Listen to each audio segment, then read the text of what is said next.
Please can you remind me if you'll be so kind, staring out into space, asking God to hear my case, trying to think of all things past. How long will my memory last? The purple angel, purple angel, purple angel, you're next to me. Welcome everyone to Alzheimer Speaks Radio. I'm Lori LeBay, the host and founder of Alzheimer Speaks. For those of you that don't know me, I started Alzheimer Speaks because my mother was on a journey with dementia for 30 years. And I just really felt like our system was broken and we needed some other opportunities to hear other voices and connect to other resources that I knew had to be out there, but I just didn't know where the heck they were. And so Alzheimer Speaks, for those of you that are new to us, is an advocacy-based company providing multiple platforms to try to shift our dementia care from crisis to comfort around the world. We're also known as a media platform to many, just again, because of our connective modes and raising voice. We truly believe that by joining forces and sharing knowledge and having these everyday conversations like we do on Alzheimer Speaks Radio is one of the ways we're going to be able to break down the barriers and the stigmas that exist and empower people to continue to live purpose-filled lives and connect them to products and services and tools that they can use every single day. At our core, we also believe that collaboration is the only way we're going to win this battle. And I know that that's working thanks to each and every one of you. You see, your likes, your clicks, your shares has spread the content that we push out, be it the radio show, if it's the blog, if it's our dementia chats, interviews with those living with dementia, if it's our conscious caring interviews with business professionals that are trying to improve things, if it's our YouTube channels. It doesn't make any difference, but every time you like or click or share with your Facebook sphere, with your LinkedIn colleagues, with your Twitter tribes, with your Pinterest peeps, all of that is pushing information out that is so badly needed. And many people in your circles are dealing with this and you don't even know, because they haven't come out and openly talked about it because there's such fear. The power you have with those small little clicks is unbelievable, and you are doing great work by helping share that information, because we all know the more we see something, the more normal it becomes and the easier it is to grab a hold of when we're ready. And we can't force anybody to grab information until they're ready. And so, again, I thank you. We have been lucky enough to be recognized by Dr. Oz as the #1 influencer online for Alzheimer's, by Maria Shriver as an architect of change, and just recently now by Oprah as a health hero for 2018. And I share those accolades with you because we surely did not do that alone. And so that is the power behind all of us sharing information and working collaboratively together. I also want to invite you to be a guest. So we talk to everybody. If you're living with dementia, if you're caring for a loved one or a friend with dementia, if you're a business professional, maybe you're an author, a singer, a writer, it makes no difference, a researcher. We believe everyone's voice has a place here on Alzheimer Speaks. The only thing we ask is that we have a respectful conversation, and it's okay to disagree if it comes to that. So thank you so much for being part of the show, and I can't wait to introduce our next guest. And so we are thrilled to have with us today one of the most renowned people in the dementia sphere, and that is Norms McNamara over at the UK. And Norms, I'm going to have you go ahead and introduce yourself to our audience. Well, hello, my name's Norms McNamara, and I'm the founder of the Global Purple Angel Dementia campaign. 4 years ago, we created the Purple Angel campaign because there was a lack of knowledge, as everybody quite rightly recognises. Within those 4 years now, I can sit here and say that we're now registered and recognised in over 56 countries around the world. And we have over 800 Purple Angel Dementia ambassadors, which just proves that by working together collaboratively And by explaining and sharing information, we can reach parts of the world that we thought we never could before. That's absolutely amazing. I remember, Norms, when you started the Purple Angel, there were a lot of naysayers. This isn't going to go anywhere. It's not possible. And you have blown that out of the water. And I think the reason that you have in the way that you have is because you haven't excluded anyone from really being part. Anyone who has a sincere desire to really work with this group and push it forward. And it has been amazing. It shows to me how much people want to work together if they're just given the opportunity. And you've done it in a way that doesn't cost money. People can participate in whatever level that they want to, putting the symbol maybe on their checks, to really going out and doing door knocking and raising awareness. And I think that is wonderful. You haven't set any specific overwhelming rules or criteria to follow. Everything is just common sense and says a little knowledge is better than none. And if you want more than that, we'll help you get there too. Allowing people to be creative, which has been really fun to watch. So kudos to you in terms of your movement and the impact it's had on the world. Absolutely unbelievable. Thank you, Laurie. Yeah, I still pinch myself every morning when I wake up, and I'm getting a message from like Australia or Finland or Iceland and America and Canada. And I think, wow, I would never in my wildest dreams have thought this could have reached so far and touched so many people. But as you say, I think it's because we believe in keeping it just good old-fashioned common sense. Mm-hmm. A lot of people live by that rule and still live by that rule. So that's what we do. And also the cost. It doesn't have to cost it doesn't have to cost anything to raise awareness with the internet platforms we have these days. We can talk to each other, we can advertise what we do, we can share information, we can share ideas.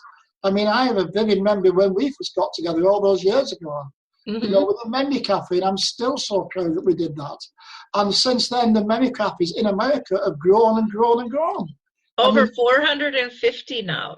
Absolutely incredible. And you opened the very first. It's just unbelievable.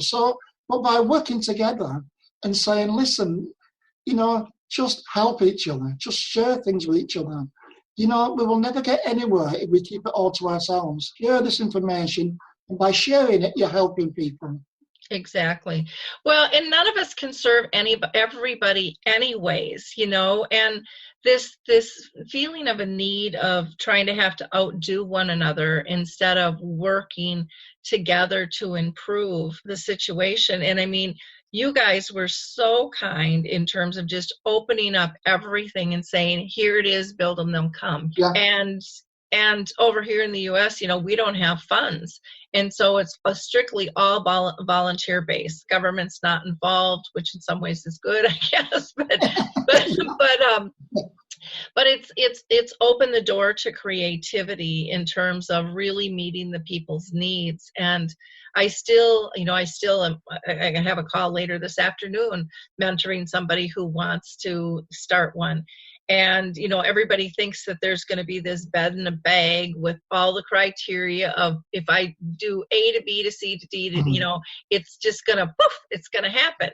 And it doesn't work that way. It's what you do is really about, you've gotten people to understand that you use the resources you have, and you'll be surprised at where that will get you. And that you pull in the people with passion, not necessarily the people with titles, not necessarily organizations that have always been known to have a hold in this area, but just get passionate people wherever they lay and pull them together, and magic happens. It does. I only spoke about that this morning, and we coined a phrase to say something like, this organisation or this group that we run worldwide now it's been built by the people for the people. Mm-hmm. They've done it themselves. They've gone out, they've created, it's just like you said, the mentors. Mm-hmm. And funnily enough, one of my favourite films comes from your side of the pond, where I think it was Kevin Costner who said, if you build it, they will come. And this is exactly what's happened. It was like a field of dreams. It was just a dream all those years ago. But to look back now, I still have to pinch myself, I must admit. Well, it gets back to the mode of letting people have the responsibility and the authority. And trusting that they will do good instead of evil.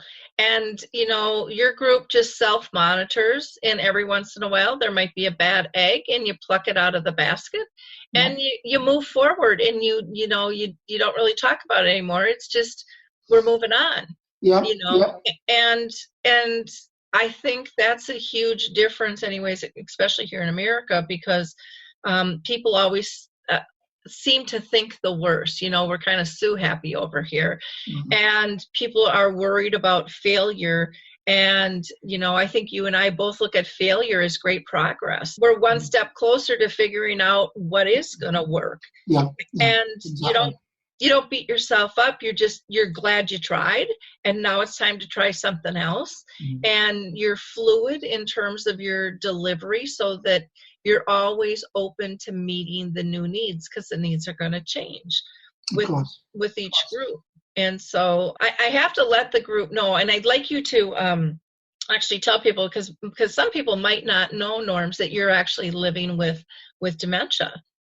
Yeah, I was diagnosed with nearly 10 years now. I was diagnosed at age 50, and I'm now 60, so I suppose technically you could say 10 years, but it was later when I was 50 when I was diagnosed. But I was diagnosed, nearly 10 years ago now. And I get asked so many times, why is it you're so well? Why is it you're still doing well? And the simple answer is, I don't know. But I do believe that keeping busy like this, having so much on my plate, does help. Help, because it's keeping my mind active. I've been a great lover of music, and it's been proved scientifically that music lights up more parts of the brain than any other activity. So I involve music in my daily activity every day for at least 2 or 3 hours. If it's only by listening to the radio or listening to a CD or putting the music on while I'm on the internet. There's a lot of reasons I could say why might have helped me. But medically, I don't know. And then obviously we get the people who say, well, how come you've managed to last so long and other people haven't? Again, I don't know. But I will never apologise for doing well. I couldn't apologise and say, oh, I'm so sorry I'm doing well. Because I'm sure my family would have something to say about that.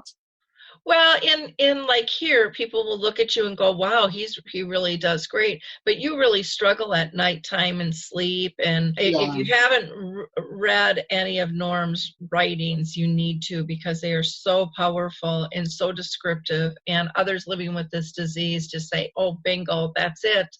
That's exactly how I'm feeling. This is what I'm experiencing. I still, when I go out and speak, a lot of times will use your story when you talk about going into the store and the carpet you perceived coming up as snakes, with your perception changing and things. And people are just shocked at that. And it's like, this happens way more than we think. Well, in the book that I wrote, The Lewy Body Soldier, that's on Amazon, I explain all this, and I also explain that my night times are horrendous. How my wife Elaine even gets any sleep or functions, I have no idea, but the way that she always says is she's got so used to it now. She's used to living off 4 or 5 hours sleep. The body just adjusts, and that's what she says. But at the night times, people get mixed up with night terrors and hallucinations. Nightmares and night terrors are nothing like hallucinations. Hallucinations I am actually eyes wide open, seeing things in my life, in my time. They're actually happening, but to nobody else, because they can't see what I can see. The night terrors is when I'm having horrific nightmares, and I'm screaming and shouting and thrashing about in bed, which is also can be quite dangerous for close family. But we've managed it so far. So even though I may come across as well as this during the day, Elaine always turns around. If you come to our house at 9 o'clock at night, you'll see a different person. Um, Well, now today you were really excited about getting together, and I'm very excited as well because you want to talk about a new game for dementia called Let's Talk Dementia. So I can't wait to learn more about this. So why don't you tell us about that? well, it was a friend of mine in the UK. This is not a Purple Angel product. Mm-hmm. This is a friend of mine who lives in what they call the Forest of Dean in Gloucestershire that created this. And I hope you can see it. Yeah. Yep. And it's called Let's Talk Dementia. And what this is done, I'll just turn it over. And what this is done is a board game of how to help people talk about dementia. And it's simplicity in itself. But there are all different cards. So if you can see this, Laura, it says communication. Mm-hmm. This one says myth, true or false, Okay. which is always a good question because some of the questions are memory is always the first ability to be affected by dementia. True or false? False. It's false. It depends on the type of dementia and the individual. Yep. Now, that's the type of question we have. So all you do is roll a dice. Mm-hmm. You have the board itself. We're so excited. This lady who invented this, you can inquire about it through my website. Uh-huh. The lady who invented this has had thousands and thousands of inquiries. As you can see, it's just a board. Uh-huh. Right? Yep. So as you would in Monopoly. Uh-huh. You One just of my roll the favorite dice. games. Yeah. You just roll the dice, and when it comes onto the square, you'll ask a question by the communication, myth, or a couple of other questions. One of them is help. The science Uh-huh. is Okay. another question, and help. Okay. Wonderful. So whatever you land on, that question will come. If you get it right, Mm-hmm. you go around the board as you would in Monopoly until you get to the end, and the first one who gets to the end wins. Okay.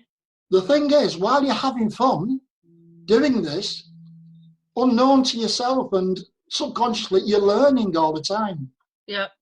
What a great game to play, especially when you're first diagnosed. You know, if you're diagnosed in your earlier stages and stuff, to be able to learn together. You know, Exactly. And for carers who are just going into the game, just going into caring, and for nursing, it's just going into nursing with dementia, because it's actually designed for carers, but it's also used by people who've just been diagnosed. Yep. So it's a multifunctional game. Yep. You can ask, if you need to know anything about it, please contact me through my website, which I'm sure you loyal tell everybody where it is after. Oh, for sure. And I'm going to want to add that to my website for, like, I have certain tools and stuff and props that people can use for memory cafes. They go there a lot. This would be a great one for them. It's being used now up and down the UK. And the lady who invented it, along with a steering group, it's just a bunch of people just like ourselves, again, who wanted to make that difference. Uh-huh. You know, and I think this is one of dementia's best kept secrets until now. Well, and I'll have to go to your site because I haven't gone there to see this specifically, because I always like to just have a real conversation and then follow up. This is not actually on the site as yet. Mm-hmm. Okay. We haven't uploaded it as yet, but what I was saying, if anybody wants to inquire about it, please email me. Okay. And we can send all the information. Okay, because what I'd like to do is even get a picture of it, and then because I can add that as a slide when I'm out talking to let people know about it too. Yeah, of course, I'll sort all that for you. Yeah, that would be wonderful to have. Yeah, we're really excited about this. Yeah, very cool. Well, now today you were really excited about getting together, and I'm very excited as well because you want to talk about a new game for dementia called Let's Talk Dementia. So I can't wait to learn more about this. So why don't you tell us about that? Well, it was a friend of mine in the UK. This is not a Purple Angel product. Mm-hmm. This is a friend of mine who lives in what they call the Forest of Dean in Gloucestershire that created this. And I hope you can see it. Yep. And it's called Let's Talk Dementia. And what this is done, I'll just turn it over. And what this is done is a board game of how to help people talk about dementia. And it's simplicity in itself. Excuse me 1 minute. But there are all different cards. So if you can see this, Laura, it says communicate. This one's saying me or fault, which is always a good question. Some of the questions are memory is always the first ability to be affected by dementia. True or false? False. It's false. It depends on the type of dementia and the individual. Now, that's the type of question we have. So all you do is roll a dice. The board itself, we're so excited. This lady who invented this, you can inquire about it through my website. Uh-huh. The lady who invented this has had thousands and thousands of inquiries. As you can see, it's just a board. Yep. So as you would in Monopoly, you One just of my roll the favorite dice. games. Yeah. You just roll the dice, and when it comes onto the square, you'll ask a question about the communication, myth, or a couple of other questions. One of them is help. The science Uh-huh. is Okay. another question, and help. Okay. Wonderful. So whatever you land on, that question will come. If you get it right, you go around the board as you would in Monopoly until you get to the end, and the first one who gets to the end wins. Okay. The thing is, while you're having fun doing this, unknown to yourself and subconsciously, you're learning all the time. Yep. What a great game to play, especially when you're first diagnosed. You know, if you're diagnosed in your earlier stages and stuff, to be able to learn together. You know, exactly. And for carers who are just going into the game, just going into caring, and for nursing, it's just going into nursing with dementia, because it's actually designed for carers, but it's also used by people who's just been diagnosed. So it's a multifunctional game. Yeah. You can ask, if you need to know anything about it, please contact me through my website, which I'm sure you will tell everybody where it is after. Oh, for sure. And I'm going to want to add that to my website for, like, I have certain tools and stuff and props that people can use for memory cafes. They go there a lot. This would be a great one for them. It's being used now up and down the UK, and the lady who invented it, along with a steering group, it's just a bunch of people just like ourselves, again, who wanted to make that difference. You know, and I think this is one of dementia's best kept secrets until now. Well, and I'll have to go to your site, because I haven't gone there to see this specifically, because I always like to just have a real conversation and then follow up. This is not actually on the site as yet. Okay. We haven't uploaded it as yet, but what I was saying, if anybody wants to inquire about it, please email me. Okay. And we can send all the information. Okay, because what I'd like to do is even get a picture of it, and then, because I can add that as a slide when I'm out talking to let people know about it too. Yeah, of course, I'll sort all that for you. Yeah, that would be wonderful to have. Yeah, we're really excited about this. Yeah, very cool. Well, I have something to share with you too that might be of interest. I'm working with a group right now that they actually were a lot of professional athletes, and they have put together an app to measure brain function, and it's for everybody.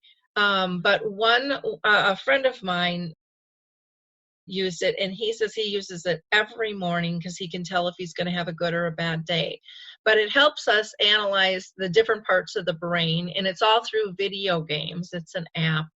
And if you go to my website, alzheimersspeaks.com, on the homepage, I have it there, and you can, instead of 15 days free, I think you get 30 days free, and then it's a fairly minor fee to be able to track, because it'll actually track how you're doing, what your scores are. Right.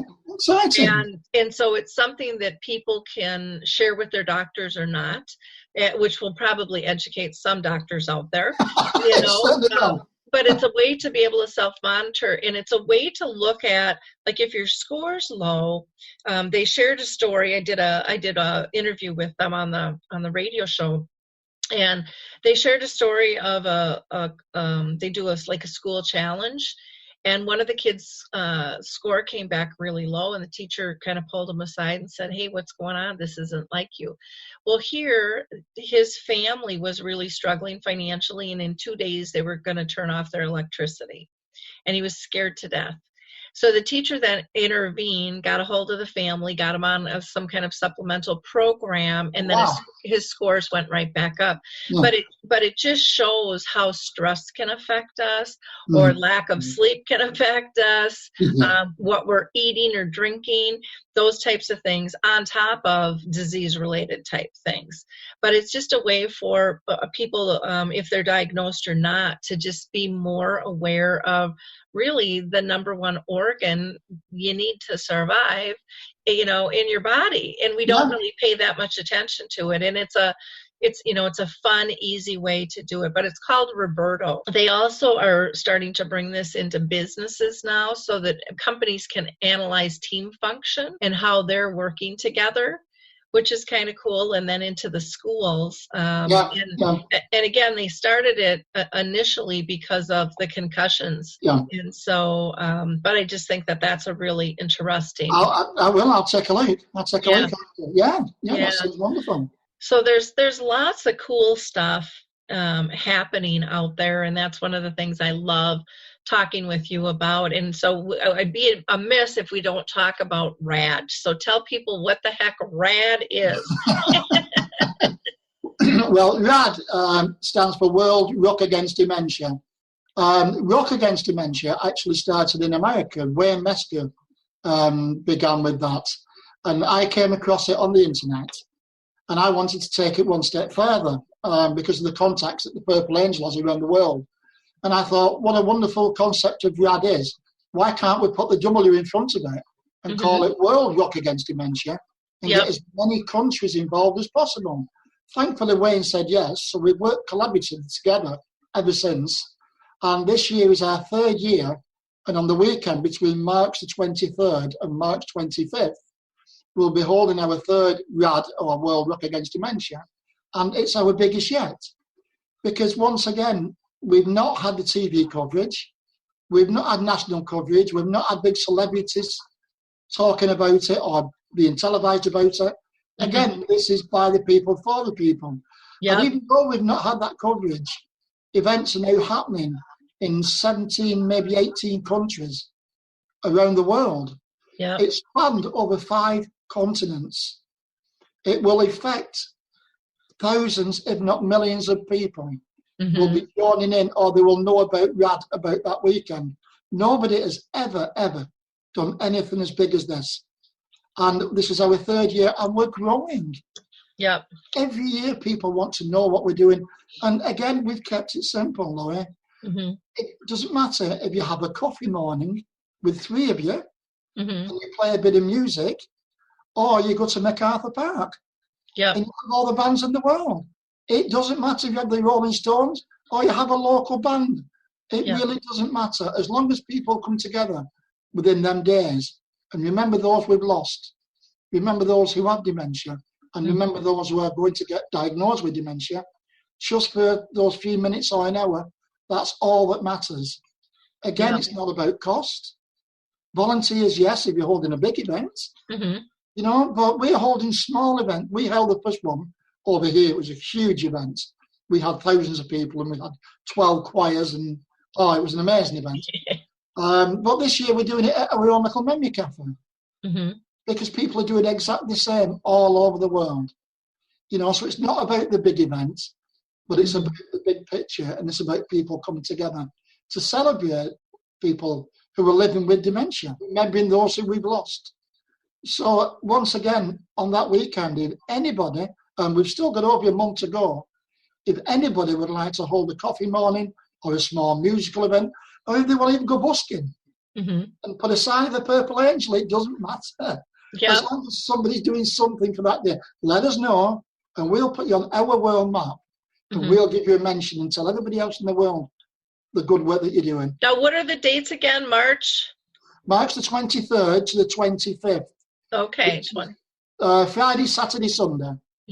It's the weekend of the 23rd of March this year. Great. Well, it would be fun. I'm just thinking about some of the subways we have over here, and we have musicians playing. It'd be just cool if we could get one of those guys even just to have a sign up for dementia awareness and donate the funds. And I'm not in an area that has that, like New York and things like that, but that would just be so cool, to we could get that video, and because we're going to get all the videos together and all the posters together and all the videos that people send from India, Pakistan, Australia, America, Canada. We're going to put them all together. And if we could get that video of somebody doing that would be wonderful. That would be really cool. Yeah. Well, and you've got Glenn Campbell's daughter involved this year. Is that correct? Yeah, we have. Debbie Campbell, I'm in touch with her over Facebook and over the internet. And we've dedicated this year's World Rocks Against Dementia to the wonderful Glenn Campbell, who sadly passed away because of dementia. And we asked if that was okay by Debbie. And of course, Debbie said, yes, of course it is. And the Campbell family are very honoured that we're doing this year's World Rocks Against Dementia in memory of Glenn. Okay. So, yeah, that's a wonderful, wonderful addition to it. And we thank them so much for doing that. Very cool. Well, you are doing fabulous work, and it's always fun to talk to you. I can't thank you enough for what you've given to the world and how much you've changed it. I mean, one of the things we haven't talked about is through the Purple Angel dementia-friendly communities, have popped up, and dementia-friendly cities in America. In America, you've got Purple Angel cities. Yep. In Knoxville and all around there's cities that's becoming dementia-friendly now. It's just incredible. It's very cool. And, police and fire and hospitals are starting to get trained. Gary LeBlanc with his wristband for the hospitals. He's doing an incredible job. It's, who would have thought that, a concept like that. But again, it's so simple because it's common for people just to ask. You design this symbol, and it opens the door for people to ask, what is it? And then you can have a non-threatening conversation. It's, And I think it's sad that sometimes simplicity is shunned as not enough. And to me, it's really the only way to go, because especially in this fast-paced world, if it's not simple, it's probably not going to get done. I have to say, I had a conversation with a rather big care home facility yesterday about changing things there, and one of the ladies I was speaking to kept saying, but what if? And eventually I said, I think you're overthinking it. Yeah. You don't have to overthink everything. If it works, it works. If it doesn't, it doesn't, but at least you've tried. Yeah. That's all that matters, because there's a lot of guys out there that don't do anything. Yeah. Well, in with this disease, with the numbers of people that it's affecting, not just the person diagnosed, but then there's that ripple effect too. Of course. I mean, it is massive. We don't know what causes it. There is no cure. We don't have time to try to get it perfect, because we're not going to, because we don't know what it is, what's causing it. No. And every person symptoms are just twisted a little bit different than the next guy. And so we need to get out there, and that's one of the things that I personally find so frustrating, is everybody wants it perfect, and perfect isn't in my vocabulary anymore. No. I throw that out the door and say, perfection is a way to procrastinate. Yeah. And what we need to do is, even if we work really hard and it's 2 years down the road and you roll it out the door, you're still going to need to make adjustments. So why do we believe we're not going to make delivering any good service? You need to tweak. You need to still be connected. You still need to be aware. So just roll it out, knowing it's not going to be perfect. Then you're not going to fail. If that's something that is difficult for you to deal with, but know you're making progress. And I think you've got to be able to adjust. Yeah. All the time. You've got to make it relevant, and you've got to, as they used to say, keep up with the times. Yeah. You've got to change to that kind, because our environment all around is changing all the time. Yeah. So you have to change the way we do things to suit the environment, not the other way around. And I do believe that the smallest change can make the biggest difference. So it doesn't matter if you do one little thing to help somebody with dementia or you open a care home facility. The smallest change will make the biggest difference. Yeah. It's I think it gets back again to that heartfelt connection. None of us are ever going to be perfect all the time or do the right thing, and be open to if we need to apologize or if we need to correct and, kind of steer the ship, just keep it on course. It's life. It's common sense. Yeah. It gets back to the common sense. Yeah. Isn't that funny? Well, is there anything else that you want but on your mind that you want to talk about? No, not really. I mean, I'd like to finish off just by saying thanks to you guys for everything you do, and also Gary, and not forgetting Harry Urban, and also Robert Bowles. We're thinking about him at this time because I know one of his family's not well. Yep. So I'd like to, send all my love to Robert and his family, and I'd like to send my love to all you guys over there in the States. It's only a little pond between us, so who knows? Maybe one day I'll get my swimming trunks on and I'll be over there. Wouldn't that be fun? In wrapping up here on Alzheimer's Speaks Radio, again, I want to thank Norms McNamara for his time, for his passion, for his vision to really change our dementia care culture and connect people all around the world. It's phenomenal not only to be a part of, but to watch the creativity and the energy that he has inspired. It's just absolutely incredible. So kudos to you, Norms.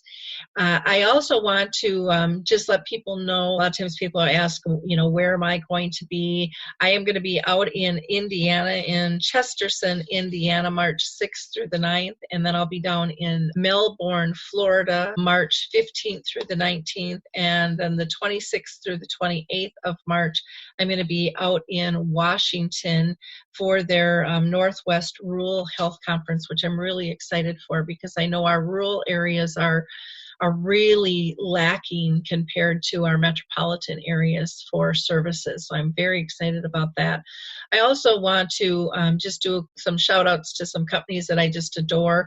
The Alzheimer's Research and Prevention Foundation, who takes a holistic approach to prevention and education. You can find them at alzheimersprevention.org. The Call Alert Center, which is a wonderful organization. If you have someone who wanders or if you're worried about somebody who might wander. And then there is the Women's Alzheimer's Movement, known as WAM, which is Maria Shriver's baby. And she is going to be doing again this year the Move for Minds event, which is a health and wellness kind of exhibition. And they do some exercise. They have a panel and then they have some vendors, and we'll get more information on that shortly. Two more things I need to relate is just, if you're looking for a memory cafe here in the U.S., go to memorycafedirectory.com. That's memorycafedirectory.com. Calendar Card supports that, and they've just made it really easy to find. And we're up to like 450 of them now in the U.S., which is just absolutely incredible. And then the American Senior Magazine is just a wonderful magazine that is, you can use it for reminiscing. It's got great photography, great articles. They actually have some activities which communities and groups can use, or individuals as well, just to keep the mind active. And it's nice large print, so I don't even have to wear my glasses to read it, which I love. So again, thank you all for participating today. And again, we hope that you share this great information of Norms with your spheres. Let's get the Let's Talk Dementia game out there in the world. Again, it's not too late to participate in World Rocks Against Dementia. And, if you're interested in being a Purple Angel, you can go to Norms. Why don't you go ahead and state your website, and then I can point them to ours here in the U.S. as well. Yeah, the website for Global Purple Angel is globalpurpleangel-.com, I think. But if you put in Global Purple Angels, it will come up. Okay, great.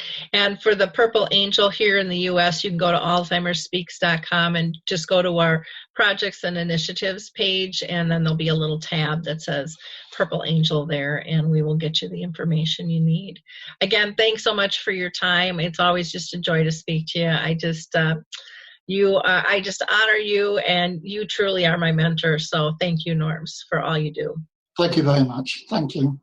Have a great day. And you. Hi, this is Suzanne Newman, host of the Answers for Elders podcast and radio show. We are the North Star that guides you through the complicated journey of senior care with trusted experts in money, law, living solutions, and more. So join us on this station, your favorite podcast channel, or just go to AnswersForElders.com. Meet the Wayshowers who will help your journey go a lot easier.